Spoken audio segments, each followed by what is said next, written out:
بسم الله الرحمن الرحیم. دوستانو تاسو ګورئ علي باچا ټي وي او زه سید علي حضرت باچا. تاسو زه ډېر زیات شکریا ادا کوم چې تاسو دا نوی چینل زمونږه ډېر زیات په مینه سره ډېرو کسانو سبسکرایب کو او کمنټس هم راځي. نن هم زما ویلاګ چې دی تاسو ته پته ده چې مونږ زیاتر د لوکل مسلو باندې مونږ بحث کوو چې کوم تعلق زمونږ د معیشت سره دی او هغه دا چې ټول پاکستانیانو ته علم دی، خاص کر زموږ پښتنو وروڼو ته او بیا هغه چې کوم په بهرو ملکونو کې دي هغې ته زیات پته ده، ځکه چې د ډېرو مجبورو هغې تللي دي، د ډېرو مجبورو د وجې نه بهر کارونه کوي، مزدورۍ کوي، سخت کارونه کوي او چې مخکې به هغې پیسې راولېږلې نو دلته به ښه کافي کار کېده په هغې باندې. او نن سبا که ډېرې پیسې څوک راولېږي خو بیا هم هغې ته دا شی کوي چې د کور ضرورتونه نه پوره کېږي او بار بار ټلیفونونه او میسیجونه راځي چې دلته د بجلی بل دی، دلته کې د سکول د ماشومانو فیسونه دي، د خوراک سامان ګران دی. دوستانو تاسو ته علم دی چې دا ټولې مسلې ولې دي او هغه دا چې زمونږ کم حکمرانان دي هغه که د هرې پارټۍ حکومت راځي خو نن سبا چې کوم صورتحال دی ډېر زیات خراب صورتحال دی. مهنګایي چې ده هغه په هېڅ حال باندې هغې د کنټرول کولو سوچ نه لري. تاسو ته پته ده د خوراک څښاک سامان ټول ګران شو، تر دې پورې خلکو مخکې وې چې که نور سامان ګران شي نو دالونه خورئ،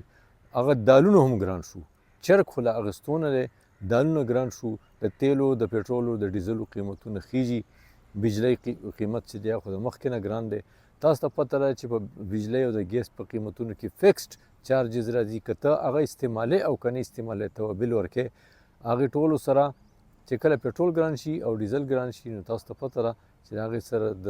ژوند د ضروریاتو نور سامان دی هغه ټول ګران شي. زمونږه بدقسمتي ده د دې پاکستاني قوم او هغه ده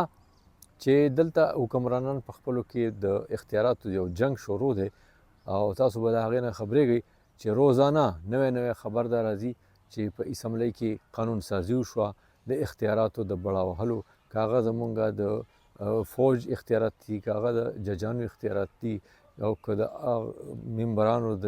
MNAs او د MNAs تنخواګانې دي او د هغې الاونسونه دي نو په هغې کې خو اضافه کېږي، د هغې سفارشونه هم کېږي. خو چې کوم زمونږه میډل کلاس و هغه میډل کلاس هم تقریبا په ختمېدو دی، هغه لوور میډل یا د پاورټي لاین د غربت د لاین نه ښکته خلک روان دي او د هغې نتیجه څه ده چې کلي غریبي په یو ملک کې راشي، په یو ځای کې راشي نو د خلکو سره چې بل څه آپشن نه وي، بله څه ذریعه نه وي د ژوند تېرولو نو بیا څه کېږي؟ بیا دا کېږي تاسو په دې پوه یئ چې هلته جرایم زیات شي، هلته غلاګانې ډاکې او نور جرایم، هغه ځکه چې خلک په دې مجبور دي چې په هسپتالونو کې یو مریض پروت وي بیمار وي د هغه سره پیسې نه وي نو هغې دویم آپشن چې دی هغه دا دی چې به پیسې پیدا کوي، که قرض ورته میلاویږي، که ډاکه کوي چې کله په کچن کې د خوراک سامان نه او فیملي غټه نو هغه به څه کوي؟ څومره چې هم جرایم پیشه خلک پولیسو نیولي دي هغو په خپلو خیالاتو کې چې بیا بیان کړي دي نو هغه دا ویلي چې زمونږ ډېره زیاته مجبوري وه چې مونږ دا ډاکه کړې ده. اوس بیا تاسو به کتلي بله ورځ د اسلام آباد های کورټ چیف جسټس عامر فاروق هم په خپلو ریمارکس کې دا ویلي دي چې دا هغه څه پېژنګلو دي چې هغې ته په اسلام آباد کې هم د بتې پرچیانې شروع شوې، بتې پرچیانې ورته راغلي دي، دا به تاسو په اسلام آباد کې مخکې نه اورېدلي. په پېښور کې او په نورو علاقو کې خو هر وخت کېږي، کراچۍ کې هم کېږي چې پرچي راشي او تاجر دی که سیاستدان دی که مالدار هر څوک دی هغه ته وایي دومره کروړه روپۍ راولېږه او که نه رالېږې نو بیا د هغه کور کې خیر نشته. ډېر داسې تاجران دي چې هغې ته وینا شوې ده او پیسې نه دي لېږلي نو هغوی په کورونو کې په حجرو کې هغه تارګېټ شوي دي، هلته ګرنیډونه خلاص شوي دي. نو زمونږه بدقسمتي ده حکمرانان چې دی هغه خو دلته ووټ والي خو او تاسو سره غټې غټې وعدې مو کي خو بیا په هغې باندې نه پوره کېږي او د هغو بیا ترجیحات نور څه. بله ورځ د دې ملک چې کوم حکمرانان دي چې کوم پکې اتحادیان دي او د هغې مشران نواز شریف دی د پاکستان مسلم لیگ او مشر او د پاکستان پیپلز پارټۍ مشر آصف علي زرداري یو دوبۍ ته لاړو، یو انګلینډ ته او امریکې ته ورسېدو نواز شریف. خلکو وی چې دا एकदम سي چلو شو او څوک په یوه ځي څوک په بله باندې ځي. د هغې پرون پته ولګېده چې په اسمبلی کې څه قانون سازي کېده چې په هغې کې زمونږ د آرمي چیف، د نیول چیف او د ایر چیف د هغې د نوکرۍ کلونه زیات کړل، ټینیور یې زیات کړ په خپله باندې خو هغوی مخونه پټ کړو. نواز شریف څه شعرونه هم ووي چې بعضې شیونه مونږ نه غواړو چې هغه کېږي،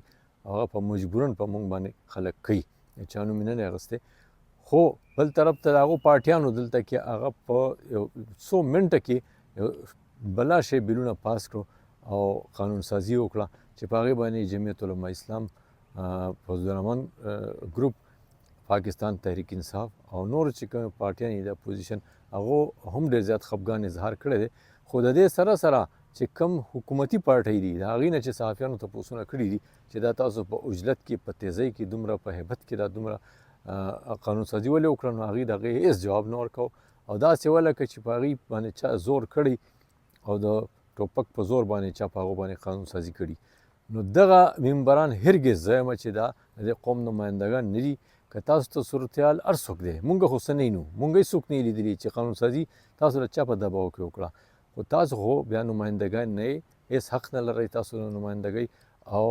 خلکو ته پکار خو دا ده چې دغه قانون سازي که د عوامو په حق کې، نو هغه د هم ښکاره شي د عوامو ته، که د عوامو د مفادو نه وي نو هغه د هم د قوم ته ښکاره شي. تاسو د قوم په ووټ باندې دلته تللی، نو هلته کې پکار دا ده چې څه خبره څه فیصله هم کېږي چې هغه تاسو د قوم سره شیر کوئ. زمونږ بدقسمتي دا ده چې مونږ خپلې مسلې خو په خپله حل کوو نه،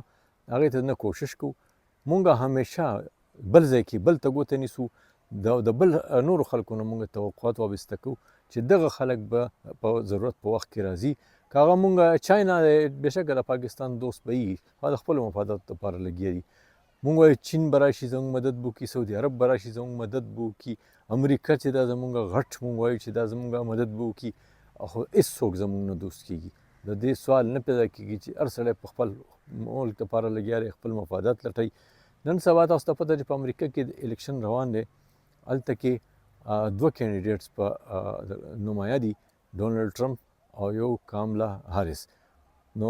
د پاکستان خلکو د دې توقعات وابسته کړي دي چې که ډونالډ ټرمپ راشي نو زمونږ معیشت به ښه شي، او څوک وایي چې نه، د هغې د مقابل کینډیډیټ کامیاب شي زمونږ معیشت به ښه شي. پاکستان کې هم تبصرې دا شروع شوي دي چې زمونږ ایکسپورټس به زیات شي، امپورټس او ټول باندې اثرات به پرېوځي، زمونږ تجارت به زیات شي. خو دا هېڅوک نشي ثابتولی چې په ماضي کې داسې چېرته شوې ده. امریکا همیشه خپل مفادات، هغې پالیسي نه بدلوي، هغه همیشه خپل مفادات کوي. چې تاسو نه به ووټ والي، زموږ چې پاکستاني کمیونټي دی د هغې نه بېشکه ووټ والي، خو خپل مفادات هغې سره زمونږ د تجارت هم نه ښه کېږي.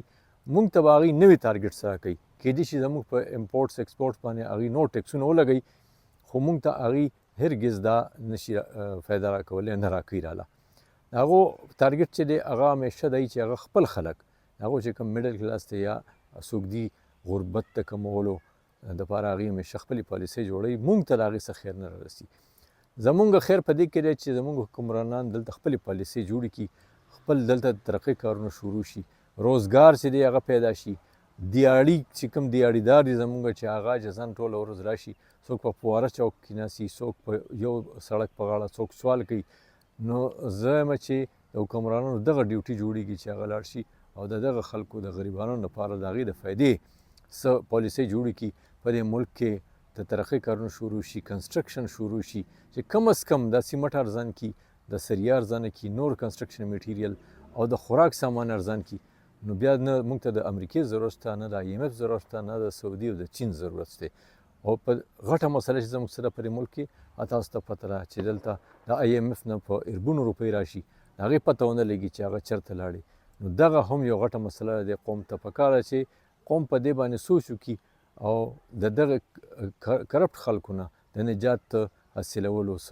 سوچ وکړي، اجتماعي سوچ وکړي